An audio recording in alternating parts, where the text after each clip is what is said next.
রাত 12টার সময় আপনাকে মেসেজ দিয়ে অথবা কল দিয়ে জন্মদিনের শুভেচ্ছা জানাতে হবে। এখন 12টার আগে যদি আপনি ঘুমিয়ে যান তাহলে সে কিন্তু আপনার সাথে পরবর্তী সময় অনেক রাগারাগিও করতে পারে।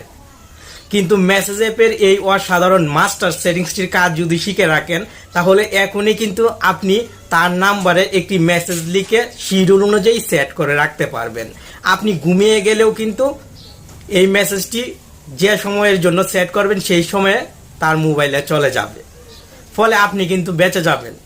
তাই এই ভিডিওটি শেষ পর্যন্ত দেখুন এবং মোবাইলের মেসেজ অ্যাপের মাস্টার সেটিংসটির সাথে পরিচিত হয়ে নিন। মেসেজের এই মাস্টার সেটিংসটি কিভাবে কাজ করবে আর আপনি কিভাবে ফ্যাসিলিটিস উপভোগ করবেন প্রথমে দেখিয়ে দিচ্ছি। মেসেজ অ্যাপটি যদি ওপেন করি তাহলে দেখবেন একটি নাম্বার আমি একটি মেসেজ সেন্ড করে রেখেছি, যে মেসেজটি শিডিউলড মেসেজ দেখাচ্ছে। শিডিউলড মেসেজে যদি ক্লিক করি তাহলে আপনি মেসেজটি দেখতে পাবেন। এই মেসেজটি কিন্তু রাত 12টা 1 মিনিটে আমার মোবাইল থেকে সেন্ড হবে, আর আমি কিন্তু অনেক আগেই টাইপ করে রেখেছি, ফলে রাত 12টায় আলাদাভাবে তাকে মেসেজ দেওয়ার প্রয়োজন হবে না। এই অসাধারণ কাজটি আপনি করতে পারবেন। এই জন্য প্রথমে গুগল প্লে স্টোর থেকে আপনার মোবাইলের মেসেজ অ্যাপটিকে আপডেট করে নিতে হবে। গুগল মেসেজ লিখে সার্চ করলে এই অ্যাপটি পেয়ে যাবেন, আপডেট করে নেবেন। আপডেট করার পর ওপেন বাটনে ক্লিক করবেন। আর আপনি আমাদের চ্যানেলের ভিডিও প্রতিদিন দেখলেও লাইক কমেন্ট কিছুই করছেন না, ফলে আমিও বুঝতে পারছি না আপনি আমাদের ভিডিও দেখছেন কিনা। অবশ্যই লাইক কমেন্ট একটু কষ্ট করে করবেন, আমিও নতুন ভিডিও তৈরি করতে তাহলে উৎসাহ পাবো। মেসেজ অ্যাপটি ওপেন করার পর স্বাভাবিকভাবে আপনি স্টার্ট চ্যাটে ক্লিক করে একটি নাম্বার অ্যাড করে নেবেন। দেন মেসেজ করার জন্য টেক্সটে ক্লিক করবেন। টেক্সটে ক্লিক করার সঙ্গে সঙ্গে আপনার মোবাইলের কিবোর্ডটি স্বাভাবিকভাবে চলে আসবে। এখান থেকে আপনি সিম 1 2 সিলেক্ট করে দিবেন, কোন সিম দিয়ে মেসেজটি দিতে চান সিলেক্ট করে দিবেন। আমি 1ই সিলেক্ট করে দিলাম। দেন মেসেজটি টাইপ করবেন। আমি যেমন হাই টাইপ করলাম, আপনি যে কোনো মেসেজ এখানে টাইপ করবেন। টাইপ করার পর এখান থেকে আপনি এসএমএসের উপর আঙ্গুল দিয়ে চাপ দিয়ে ধরে রাখবেন। এসএমএসের উপর একবার চাপ দিবেন না, চাপ দিয়ে ধরে রাখবেন। ধরে রাখলে আপনি এখানে পেয়ে যাবেন সিম 1 সিম 2 শিডিউলড সেন্ড। আপনি এখান থেকে শিডিউলড সেন্ডে ক্লিক করবেন।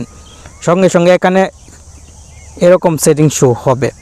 আপনি পিক ডেট অ্যান্ড টাইমে ক্লিক করবেন। আপনি কত তারিখ মেসেজটি দিতে চান প্রথমে এখান থেকে সিলেক্ট করে দিবেন। আমি যেহেতু আজ রাত 12টা 1 মিনিটে মেসেজটি দিতে চাই, তাই এখান থেকে 2 তারিখ সিলেক্ট করে দিলাম। আপনি অবশ্যই যে তারিখে মেসেজটি দিতে চান সেই তারিখটি সিলেক্ট করবেন এবং নেক্সটে ক্লিক করবেন। নেক্সটে ক্লিক করার পর এখান থেকে টাইম সিলেক্ট করবেন। আমি 12টা 1 মিনিট সিলেক্ট করলাম এবং উপরের দিক থেকে AM সিলেক্ট করে দিলাম। আশা করি এই বিষয়ে আপনি ক্লিয়ারভাবে বুঝতে পেরেছেন। এই কাজটি কমপ্লিট হওয়ার পর নেক্সটে ক্লিক করবেন। এখানে আপনাকে দেখাবে আপনি টাইম ডেট কি সিলেক্ট করেছেন, আপনি এখান থেকে চেক করে নেবেন। সব কিছু ঠিক থাকলে সেভে ক্লিক করবেন। এখন আপনি এসএমএসে ক্লিক করবেন। সঙ্গে সঙ্গে মেসেজটি কিন্তু সেন্ড হয়ে যাবে, তবে আপনার সিম থেকে ডেলিভারি হবে না।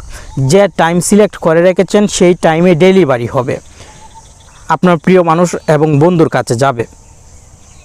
আশা করি এভাবে আপনার ইচ্ছে মতন যত খুশি মেসেজ আপনার প্রিয় মানুষ বন্ধুকে শিডিউল অনুযায়ী সেন্ড করতে পারবেন, ফলে আপনাকে বারবার তাকে মেসেজ দিতে হবে না এবং আপনি যদি কোনো কাজে ব্যস্তও থাকেন তাহলে আর সমস্যা হবে না। আজকের ভিডিওতে চেষ্টা করলাম মেসেজ অ্যাপের গোপন একটি সেটিংসের সাথে আপনাকে পরিচয় করিয়ে দেওয়ার। আশা করি আপনার কাছে অনেক ভালো লাগলো।